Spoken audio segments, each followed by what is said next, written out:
Vou chamar aqui o nosso painelista número 1 com o tema de projeto colaborativo, o projetista André Wendler, né?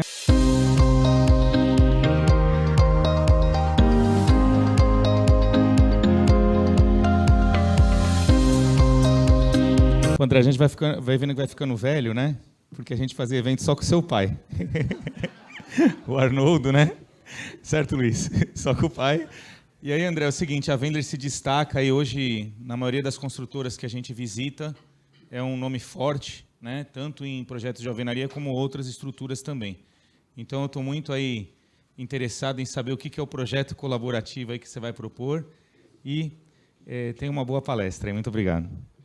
Obrigado, Alexandre. Lua, bom dia, bom dia. Bom dia, pessoal. Tudo bem? Bom, primeiro gostaria de agradecer o convite aí da C3, do Rodolfo, da Bárbara, que entrou em contato comigo, da indicação do Alexandre Brits para participar desse evento. Importante, né? Um público bastante seleto. E hoje eu vou fazer, então, a apresentação da importância de um projeto colaborativo para a alta performance construtiva.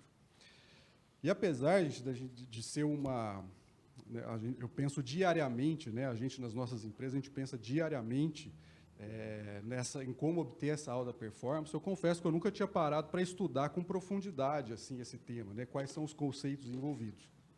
Né?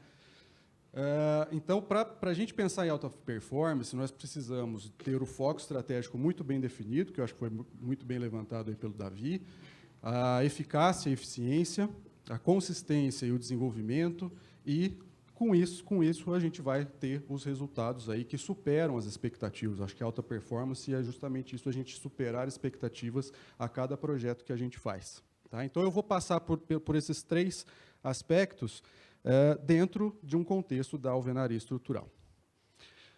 Bom, quando a gente pensa em alvenaria, exatamente o que o Davi colocou aqui, a gente pensa em empreendimentos de habitações mais populares, né, Minha Casa Minha Vida, um grande volume de apartamentos,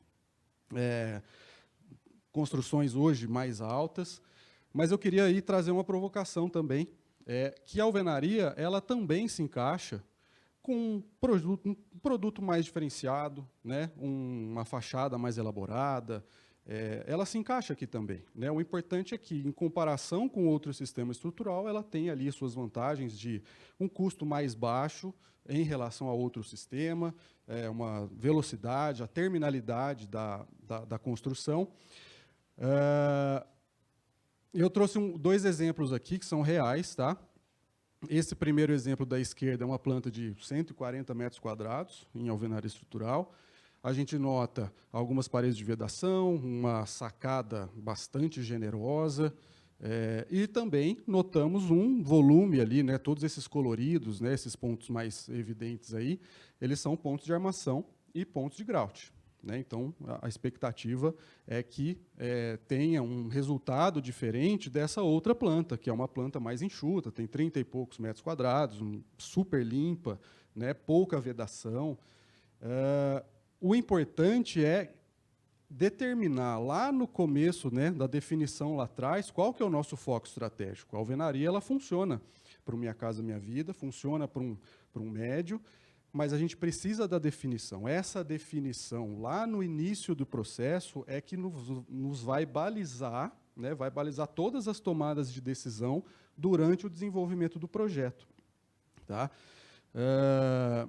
Então, tendo esse produto e esse foco estratégico muito bem definido, né, e alinhando as expectativas do que a gente vai ter, dependendo desse foco estratégico, o projeto de arquitetura é elaborado, como o Davi falou aqui, se ele for elaborado para um foco de custo, a arquitetura tem que colaborar com tudo que o Davi já passou aqui de alinhamentos, né, sacadas e tudo mais. Entra o projeto de estrutura, verificando a viabilidade técnica daquilo e verificando se essa viabilidade está aderente a esse foco estratégico. Né? Depois, entram todos os complementares, a compatibilização de todos esses processos, de todos esses projetos, para que a obra consiga ter condições de atingir o resultado esperado e até superar as expectativas, né, desse empreendimento. Depois da obra finalizada, gente, que eu acho que aqui é o grande segredo da alta performance, né? Eu acho que são inúmeros processos que a gente passa dentro de um ciclo, né, de uma construção, desde a compra do terreno até a entrega ou até o final da assistência técnica. A gente avalia esses resultados e a gente tem que enxergar os aprendizados. Eu acho que é impossível a gente passar por um projeto sem tirar algum aprendizado. E o segredo está em levar esse aprendizado para a obra seguinte, para o nosso, né? O que nós já passamos de desafios numa determinada obra, nós temos que levar isso adiante. Esses aprendizados eles têm que ser compartilhados, né? E com isso a gente consegue estar cada vez mais próximo da alta performance, tá? E é uma maratona, né, gente? Não é 100 metros rasos. Isso aqui são anos de ciclo. Então, quando a gente leva esse aprendizado para o próximo, nós aproveitamos essa oportunidade. Se nós não aproveitarmos, esse ciclo é muito longo. Então, quantas obras vão sair ali depois desses aprendizados, que se a gente perder essa oportunidade, quantas obras vão sair sem, né, sem essa eficiência, sem essa eficácia dos projetos. Então, esse é o ciclo da eficácia e eficiência de um projeto de alvenaria estrutural. Fazendo esse ciclo, gente, então nós temos processos muito bem padronizados, né? Esses processos são aplicados e desenvolvidas soluções para cada um desses desafios, tá? E aí essa roda gira. Eu vou citar 2 exemplos que acontecem muito no dia a dia do escritório. Alguns deles os 2 já foram citados aí pelo Davi, mas eu vou entrar um pouquinho mais. E o primeiro realmente é em relação à resistência do prisma, tá? Nós temos hoje eu acho que eu tive que montar uma equipe de assistência técnica de obra de tanto prisma que a gente recebe não conforme. É muito mesmo, né? Não é pouco, não. Agora, nós temos casos legais que a gente tem lá a eficiência do prisma especificada no projeto e, na obra, constantemente, a gente estava respeitando e até ultrapassando os valores de prisma. Isso faz com que, se eu for reabastecido aqui, se essa informação chegar até mim, porque para a gente só chega os não conformes, né, Luiz? Só chega prisma ruim, aquela sensação que a gente tem é que está tudo não passando. Mas quando chega a informação, olha, André, eu estou constantemente atendendo o seu prisma e estou superando em 5%, 10%. Se isso for algo realmente constante, eu trago isso de volta, apesar de ter a tabela lá, que eu acho que ela é bem conservadora na norma, mas é uma tabela mais indicativa. Eu costumo usar muito mais o banco de dados que a gente tem, e a gente personaliza isso por cliente. Se eu tenho constantemente uma resistência acima, eu volto lá para o projeto. No próximo projeto, eu especifico um prisma um pouquinho mais alto, vou ganhar taxa de armadura, vou ganhar na taxa de grout, e a vida segue. Do outro lado, se constantemente eu tenho um prisma baixo, é recomendado, gente, que a gente pegue e também retroalimente aquele projeto, porque é muito melhor nós trabalharmos com algo que não gera uma não conformidade, né? Apesar de repente, ter uma taxa de grout um pouquinho maior, uma armadura um pouquinho maior, mas esse custo ele já fica previsto dentro do orçamento, né?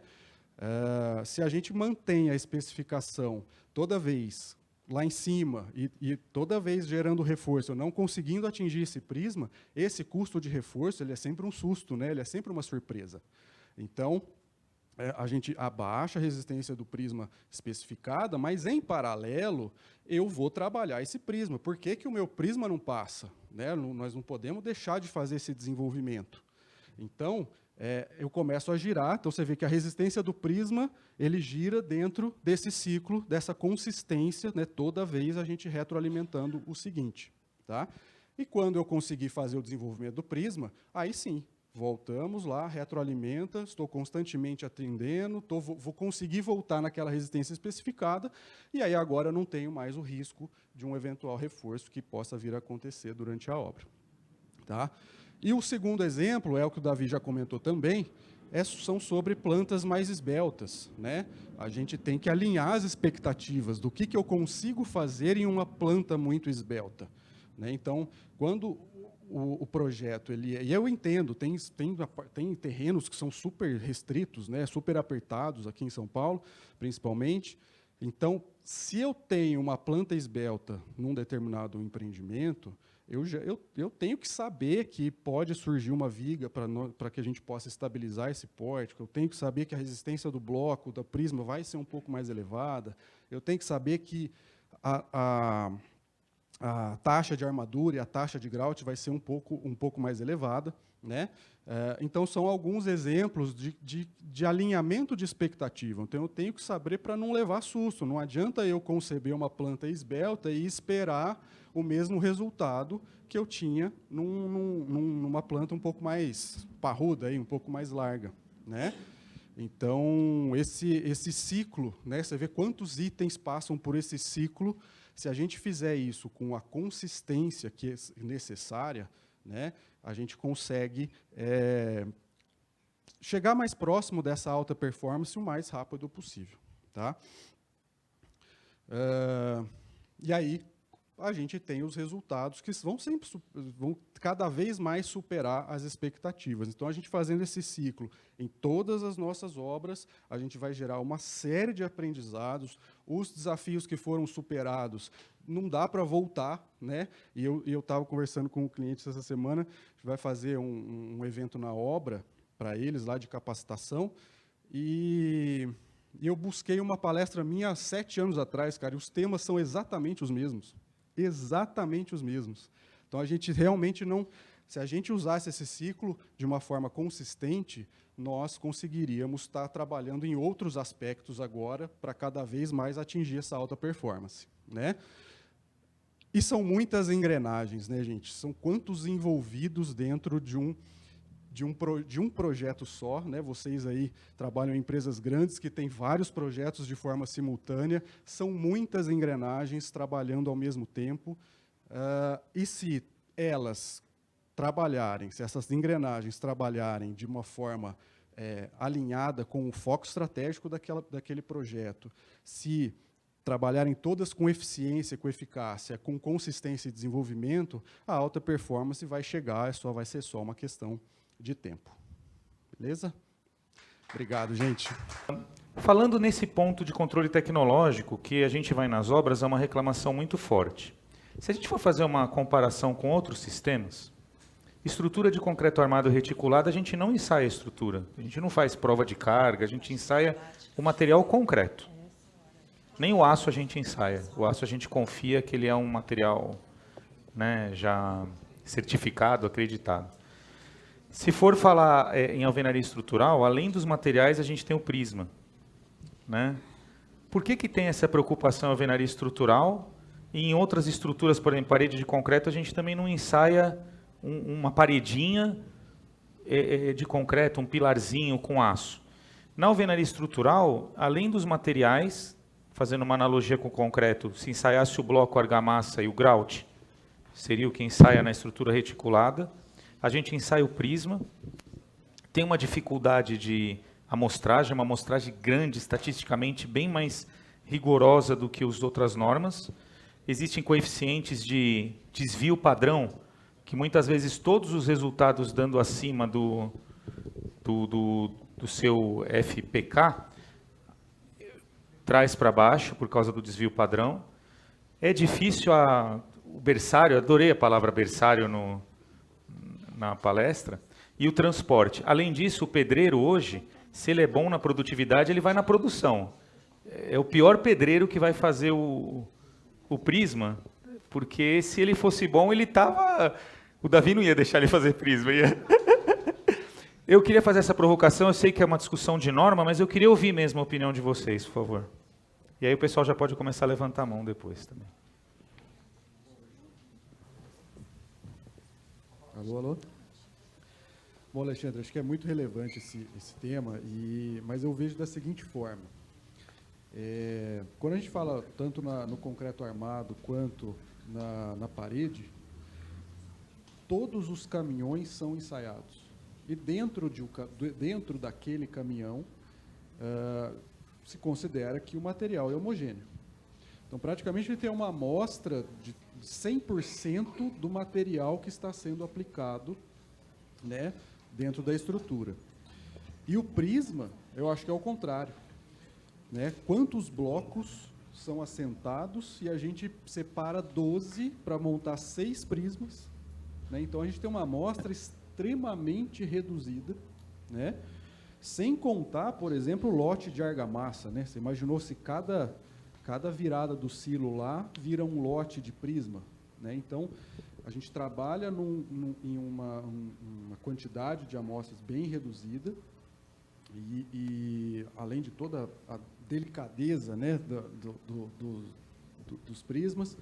Então, é um desafio, mas como o Gustavo falou aí, fazendo um berçário, cuidando direitinho, o desvio, por exemplo, que a gente tem na plano é muito baixo. Né? O desvio padrão realmente são prismas muito, muito consistentes. Né? E aí isso fez com que a gente pudesse também elevar os prismas de projeto. Estatisticamente, né, o concreto, quando você faz os 2 corpos de prova, lá, você pega o maior porque você considera que, na alvenaria, se o desvio aumentar, a gente reduz Qual que é a sua opinião disso? Bom dia. Bom dia. Ricardo Bellini, da Conx. Ricardo. Como o Gustavo colocou bem, acho que a central de prisma, né, nas consultoras virou um local de muita atenção, né? Virou pauta. Mas minha pergunta é para o André. Chega os óbitos, né? Chega só, deu ruim. E quando tem uma reunião de fechamento da obra inteira, para você analisar como um todo o controle tecnológico, até para retroalimentar um próximo projeto, e se quando você atende uma nova construtora, você pega o histórico dela para poder retratar isso e poder dimensionar melhor todo o empreendimento? Ricardo, eu acho que não tem um processo bem definido onde eu passe por todos os nossos projetos, todas as obras que foram projetos nossos para fazer essa reavaliação. Talvez hoje é até um pouco arriscado a gente fazer isso, porque realmente o volume de prismas não conformes está me assustando. Não sei, Luiz, você hoje me assusta o quanto que a gente recebe. Mas eu tenho algumas equipes lá dentro que eu chamo de células, né, que atendem. Eu tenho 2 células que atendem a plano, tenho outra metrocasa, tenho outra tenda. Dentro da célula, essa retroalimentação é algo que a gente faz com bastante cuidado, né? Então, inúmeras vezes, né, Gustavo, a gente já conversou, falou, e aí, vamos fazer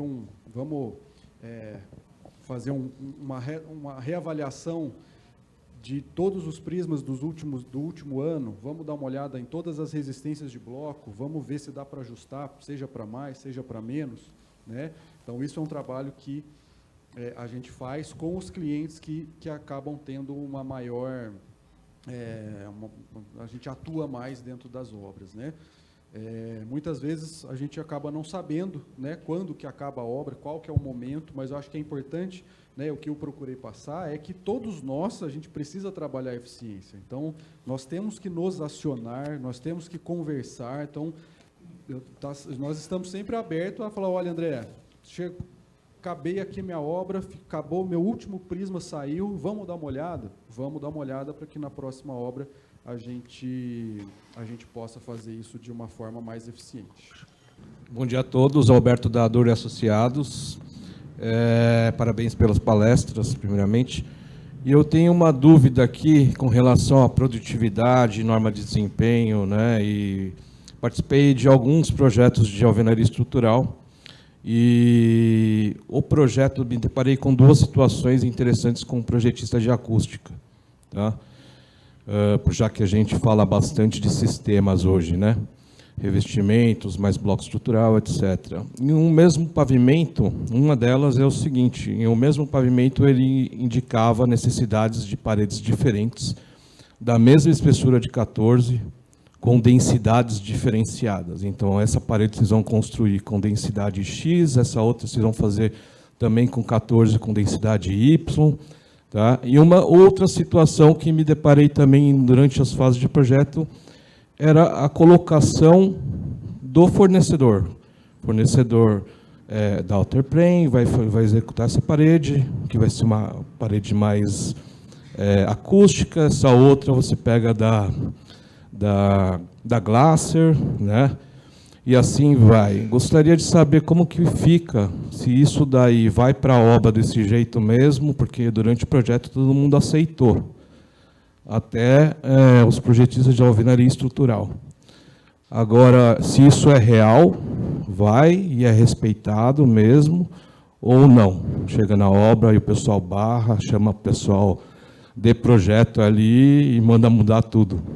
É por isso que eu falei que é importante a retroalimentação. Eu imagino que se essa solução foi para o canteiro, efetivamente, se ninguém lá falou nada, né, sobre as dificuldades, os desafios, o ciclo ele não se completa, né? Então você quebra o ciclo ali no final e na próxima obra você começa tudo de novo, né?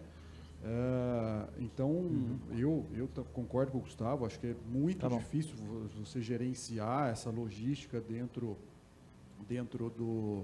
de um pavimento, né? E vou além, né? Quando a gente usa, por exemplo, você comentou de usar 2 fornecedores, o bloco acústico de um com o bloco normal de outro, quando a gente usa, voltando nos prismas, né? Essas paredes que são acústicas, normalmente elas são estruturais. Já atende, né? E você vai ter que controlar o prisma do bloco que não é acústico e o prisma do bloco acústico, se esse bloco acústico está dentro de uma parede estrutural, porque são materiais diferentes. Você precisa caracterizar e ver como é que estaria a sua alvenaria nos 2 casos. Então, você duplicou, né, além de toda a dificuldade de logística, você duplicou o seu custo também com o controle de qualidade. Ele é seco. Vamos lá. Eu queria perguntar para o André e para o Luiz a questão das faixas de resistência, né? Hoje as indústrias se modernizaram e os blocos estão atingindo novos níveis, enfim. Se não faz sentido você ter um maior uso de blocos de maior resistência, pulando algumas faixas de resistência, no intuito de você diminuir, né, tantas resistências na obra, consequentemente diminuindo o ponto de grout, e o ponto de grout também é um ponto que usa muita mão de obra, né? Então, consequentemente, você tem menos mão de obra e acaba tendo o mesmo custo ou equiparado. Você quer falar também? Ah, tá. Primeiro Eu primeiro acho, André. que é válido, sim, o estudo, né? O que compensa se trabalhar com menos faixas maiores, com menor número de tipos de bloco, né? Mas é a cadeia, né? Então, assim, o que o Gustavo vai fazer a conta lá no fim vai ser o quanto de grout que eu teria, quanto que eu vou economizar de grout, quanto que esse bloco ele é mais caro. Né? A conta ela é bem simples. Mas aí eu levo para um lado da eficiência. Né? Se para você, na indústria, fala, puxa, se eu trabalhasse com menos tipos de resistência, eu deixo a minha indústria mais eficiente e eu consigo dar um bloco mais barato, né? No fim, as duas partes economizam. A gente gera eficiência na indústria e gera eficiência na obra. Né? Então, é a cadeia toda trabalhando em conjunto.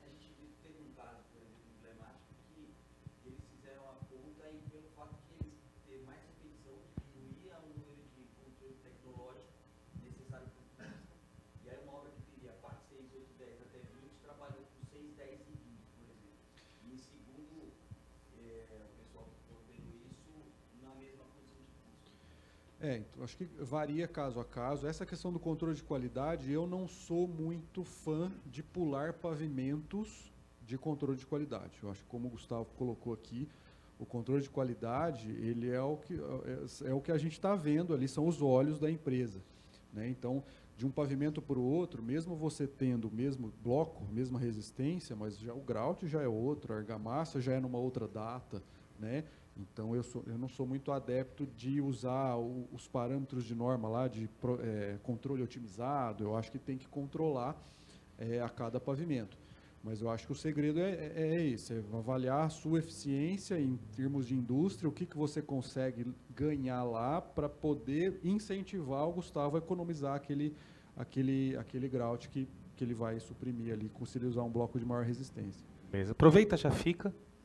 Vamos fazer a parte final aqui. Vou pedir para cada um fazer um minutinho a mensagem final aí para o público.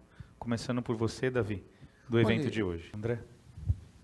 Bom, eu também queria agradecer a C3, o Alexandre, pelo convite. Foi muito gratificante, né? Foi um privilégio aqui estar ao lado dos meus colegas.